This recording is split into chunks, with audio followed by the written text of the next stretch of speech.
Hello everybody, do not adjust your sets, it is indeed me, Stephen Hesse, here to talk about, because I feel it's an appropriate time to do that, even though I don't currently feel I have the energy to talk too long, because my energy is so bad at the minute, is to talk about exactly what I'm going through.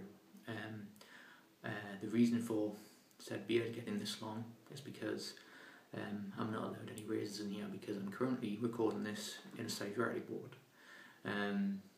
And the first probable response that some people who have never understood what that means is probably, oh my god, he's crazy. I always knew there was something wrong with him, and you were right. But the reason I wanted to say that is to kind of explain, because I'm kind of seeing through members of my family and friends some incredibly bad misrepresentation and not realising the seriousness of the situation based on my individual illness.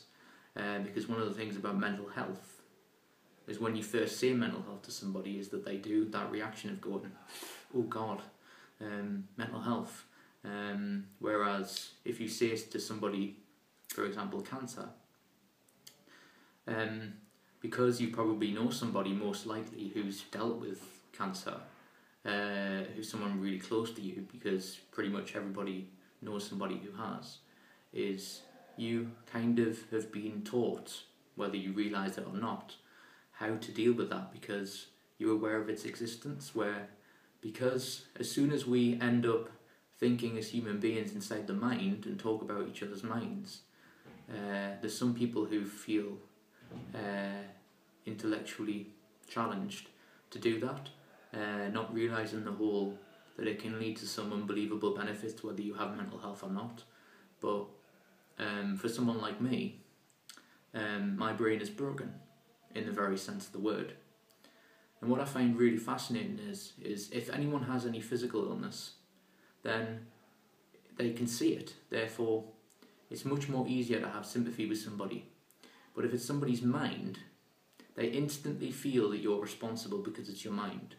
They instantly feel that you're the person responsible for your mind feeling that way. Whereas, if someone, for example, let's be brutal, had a heart attack, and was completely healthy, and led a worthwhile life, and exercised and did everything they could to be the most healthy person in the world, and then had a heart attack over stress, you don't turn around and say that it's their fault that they're stressed. You turn around and feel sorry for them. Yet, when I tell people, if they give me a chance to be able to be listened to, that I've felt and known about my manic depression, because I have a severe form of it, since I was 16, and I've had 2 serious breakdowns in my life. One was at university in first year, and one is now. And I learned techniques the first time how to get out of it, through CBT and therapy and all kinds of things. And people who have known me a decent amount of time will know that I've had some very good happy years during that period of time. And I'm pleased to say I've not even had therapy or medication sometimes in the years, which, if you ask any doctor who's ever seen me, finds that ridiculously unbelievable. But it's because I have a willpower somewhere that comes inside me that makes me keep going, and I don't know where it comes from, and frankly I don't really care. But that's a really hard thing to just hope it turns up, because I don't know how it happens. I just keep going and keep wanting to. Maybe it's my curiosity and my interest, but unfortunately with any form of depression and mental health is that very often it's the opposite of that person's personality. It certainly is for me, because I go from a really outgoing, friendly, lovable person to a complete vegetable, and shuts down and is irritated and angry and is bouncing off the walls. But the point I'm making in relation to what I just said about a broken leg or a heart attack, that they tried everything they could to live a healthy life, is you don't then turn around and blame the victim. because that's what I am. You know, I have something that I never asked for. I had something I was born with, probably genetically, because having traced my family roots, my dad had a depressive nature and had a terrible time as a teenager. It's most likely passed on through the male gene. And I never asked for that. And I have to deal with it every single day of my life. I have to try and beat this to the point where I don't want anyone to know that I have it sometimes, to forget that I have it, that it's just something I have to deal with every single day and find a way of coping. But I find it interesting when people turn around to me recently and say, Stephen, you just need to get better. What do you do when you don't know how? You end up in a place like here, in a psychiatric ward, because I'm taking so many medication to get my brain better, but my brain is currently biologically, my brain's destroying itself and also is destroying my body to the point where, as I'm speaking to you right now, I'm in pain as I'm sitting down. That actually my back is in agony to the point where I don't know how long I can do this without wanting to scream, because I am in absolute pain all the time. It never goes away. And because of the medication I'm taking to combat my brain, I can't take stuff to combat that. So imagine being in a situation where you've signed your rights away, I'm technically not a citizen, and I can't walk out the door. And I have to literally just sit and wait to get better. Now, can you imagine what type of existence that is? It's the worst existence in the world. And yet, I sometimes find it really upsetting that this is literally the last resort for me, because if I don't get better, you will not see me again. Or if you will, it'll be during the designated visiting hours. Or, as horrible as this is going to sound, it'll be when something seriously breaks down in my body and you'll see me at my own funeral.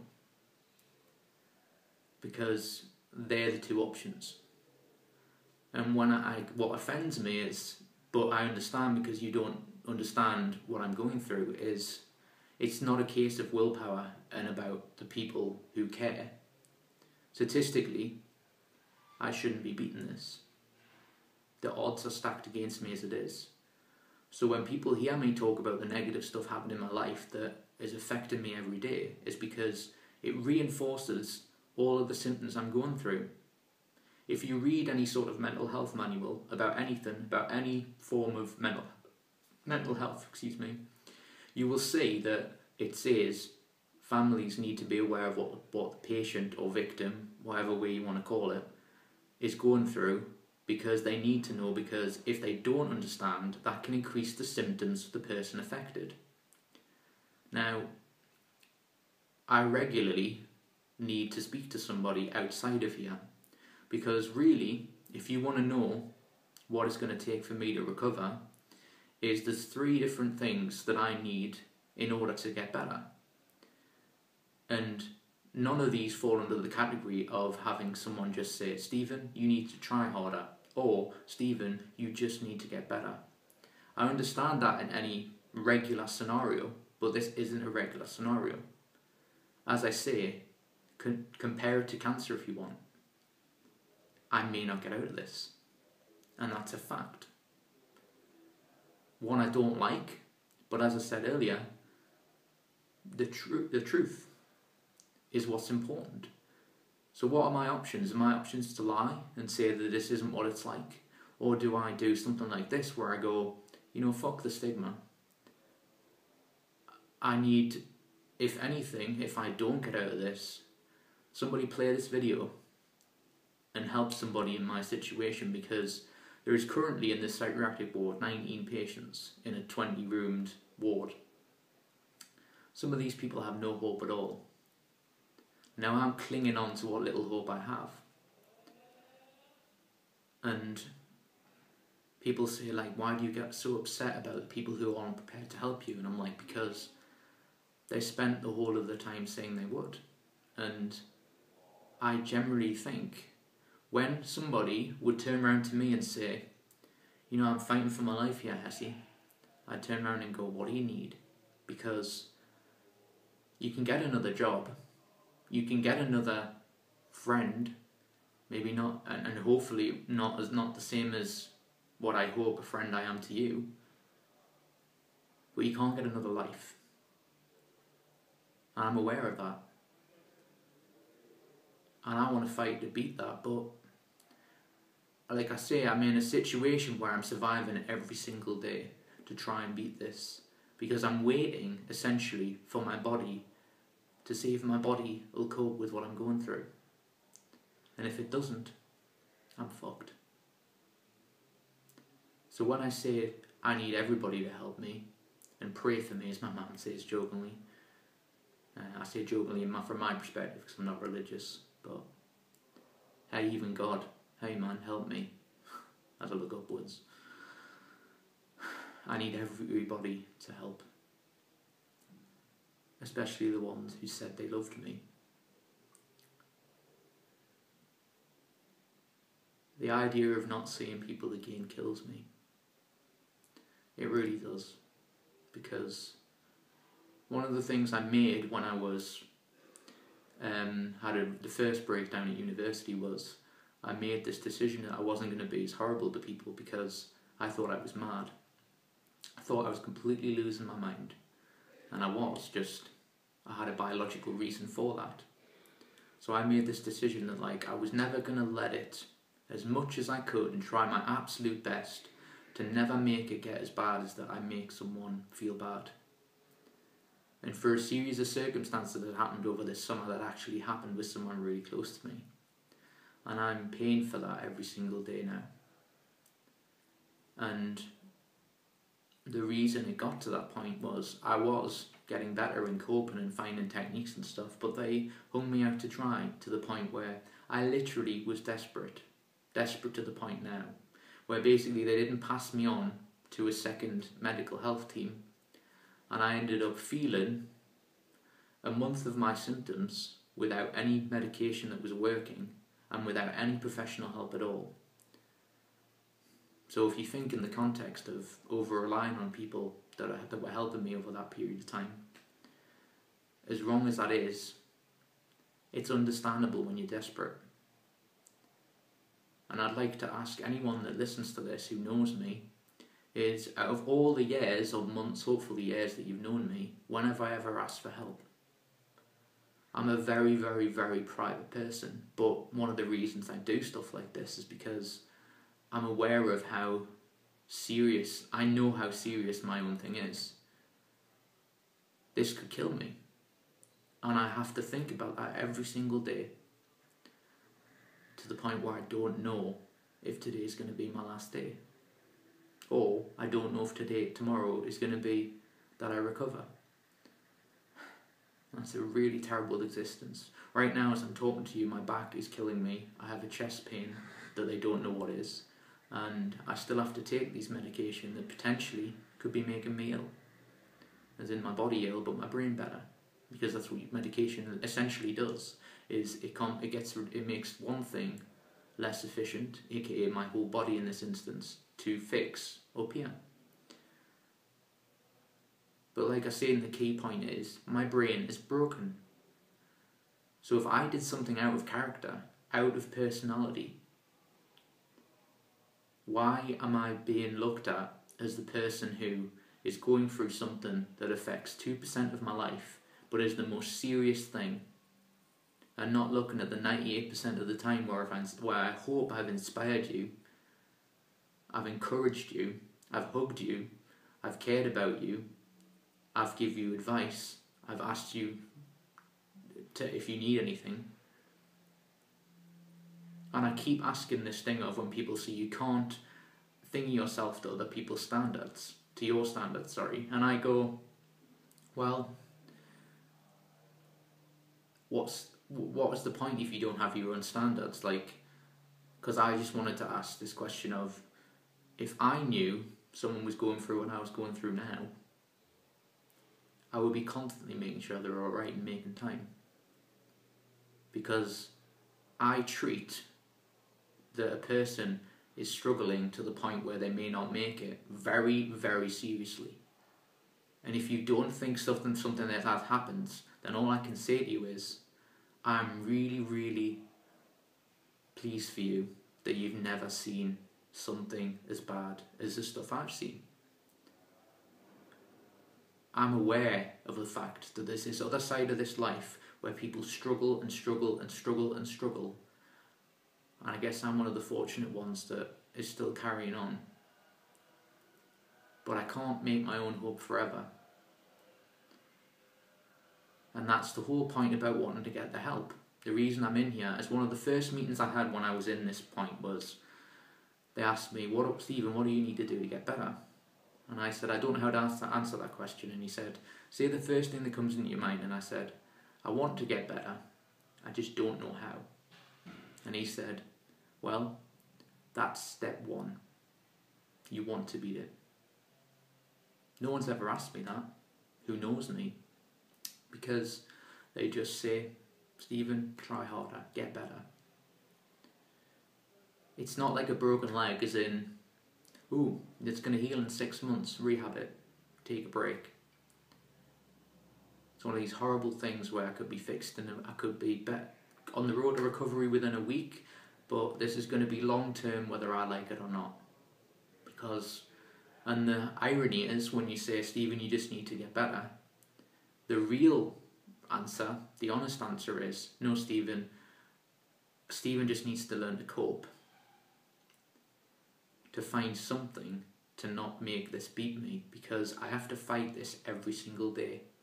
And the decision everybody who knows me has to make is because I try my absolute best to not make the bad side of this be seen by the people I care about, but am I worth bothering about now to have in your life again? And that's the thing everybody has to ask themselves. Because I know the answer in relation to the people I know and the people I love and care about is I absolutely do. And I will miss every single one of you if that happens. But that's the truth. And you can't change it. And it also implies, if you want it to change, that I can do something about it. And it doesn't also signify that I don't want it either. But that's the truth. I'm trying so unbelievably hard, but this is one of these situations where you do need the support, and you do need the help, and you do need things. And also, when someone says you just need to get better, it also is like, why? And they go, how dare you say why? Don't you care about people? I'm like, I just said I did. But I spend 100% of my effort in here because I have to, which is why it's the right place for me to be in, is to go, yeah, I'm fighting this all the time to the point where I don't have any confidence. I have no idea what I'm good at. Nothing. I can't even think beyond these walls because I'm in here, trying to beat this. That's the most important thing I can do, which it means the whole reason I need support is I need other people to tell me why I'm worth being in this life. Because I think about them. I think about the positive stuff, the pink lane and everything, all these brilliant memories and playing songs and all this kind of stuff.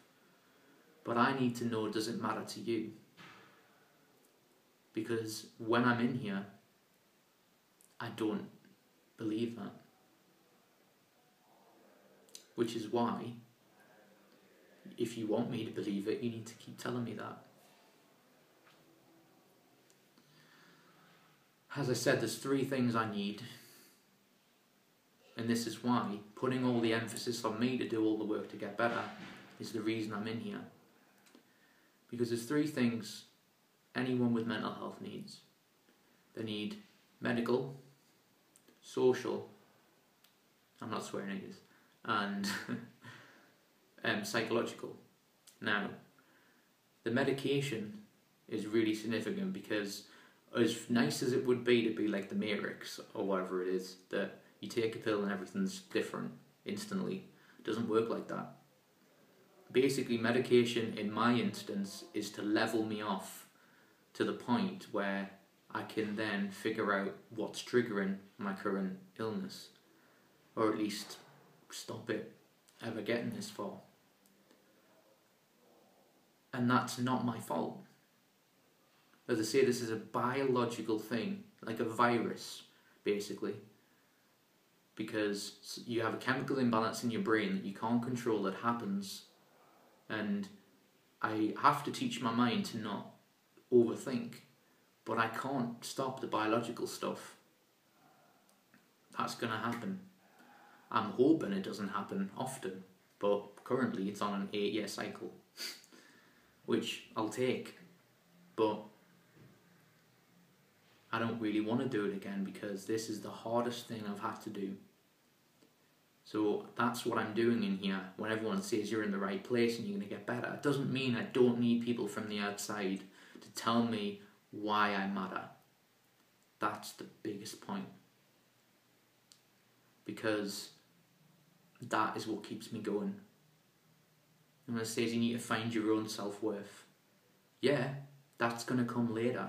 This is the serious part. This is the part I need everybody to get together and remind me of, do I have a place in this world where I belong and feel part of something, because I can't think that way right now.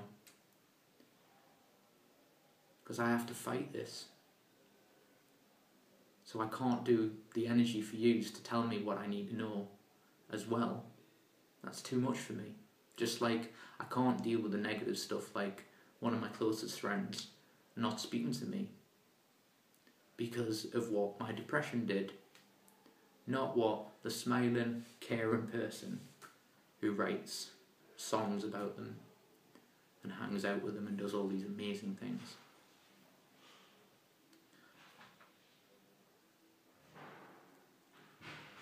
So the psychological stuff is affected by the social. Because if you do something good, like the effect that makes me feel better, like come in and see me, that reinforces the psychological help of me motivating to get through it. That's why support is really important in life. And in this case, it's imperative. But I can't do anything socially because I'm stuck inside a ward. So I can't spend my time convincing people I'm worth bothering about. So if I need to, in fact I need to convince people, maybe I'm not explaining myself well enough. Maybe that's the problem. Maybe this will make somebody understand it more. I hope so. Because if I don't get through this, I hope if this video helps somebody in my situation to go, this is what it's like. This is how hard it is. That every single second of every minute of every day I'm fighting this for the last 2 months to not let it beat me. But it's now reached the point where biologically my body's breaking down, and that's scary. I'm sick of being in pain all the time, in pain. And it's reinforced by the personal stuff of people just not understanding that, and I'm being tarred with this brush of, he was struggling for a few weeks, which means the 95% of the things that make him a good person no longer matters because he has something he had no control over, and it's something he was born with that he wishes he could just get rid of a lot of the time. If only it was that easy.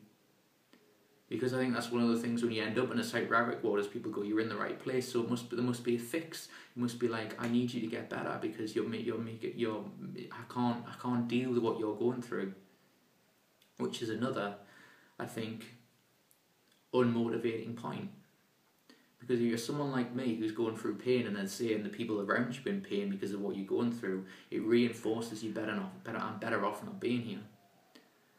I don't want to hurt people, because I'm a compassionate man, and it hurts me to know that I'm doing that. But it isn't the real me that's doing that. It's the thing that's broken. Someone doesn't drive a broken car and it breaks down and then blame the person that's driving. The car's broken. So why blame me for something that's broken in here? I think that's the most clearest point I've made about it.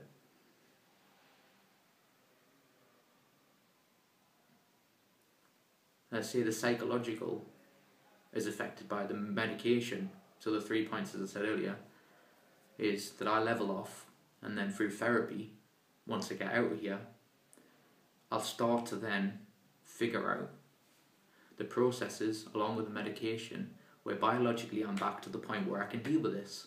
But until that happens, and if I'm hoping it happens, but it might not, I can then recover.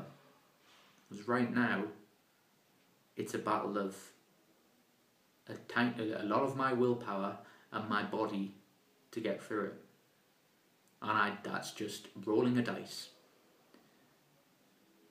So if you think that somebody like one of my closest friends not speaking to me does not matter, then I'm not making my point clear enough.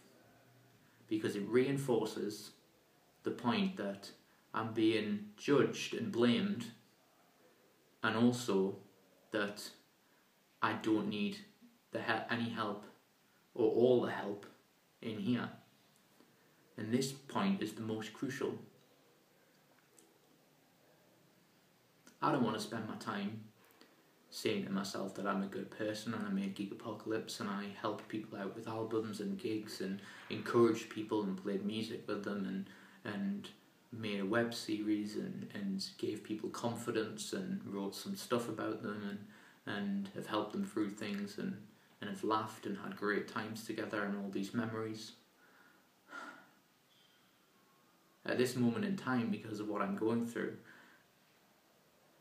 it scares me to think that they might not matter. I want more of them, but I guess I'm asking the question of do you? This is the hardest thing I've ever had to do. And it's literally and metaphorically killing me. And it's not a case of not thanking the people that have come to me so far, but it's a case of doing something like this, as much as it's killing me in my energy, to say, this is what's happening, this is how serious it is, and I hope that by putting this up, there'll be somebody going, I understand, he needs help. What can we do? Maybe I do have an ego to think that when I say to somebody how serious it is, that it changes how they treat me to the point where it's more urgent. And I think that's the thing that kills mental health people more than anything, is that when you say to someone, because so many people flippantly say, oh, this is the end, this is serious, is that when it is a serious thing, people don't know how to deal with it. They assume it's not as serious as you make it out to be. But when I tell you that a medical health team says this to me, goes, Stephen, this is the facts. Imagine how that makes me feel. And if I could do this on my own without all this help, ask yourself the question of would I do it? Of course I would. I've been doing it since I got found out when I was 16 that I had manic depression. And I won it so far. So I hope this leads people to understand that mental health is a serious thing and it really needs everybody to pull together. And if you want me to be a part of your life or bump into you into a gig or play some music for you again, or do another podcast, or do another gig in Newcastle, or a Geek Fest, or say Geek Apocalypse again, or my bearded face, please help. And the people who promised me they wouldn't stop, to start again in some way. Because I need it. I really do. Let's fight the stigma. Because I wouldn't be dying in my own peace, I'd just be dying in yours.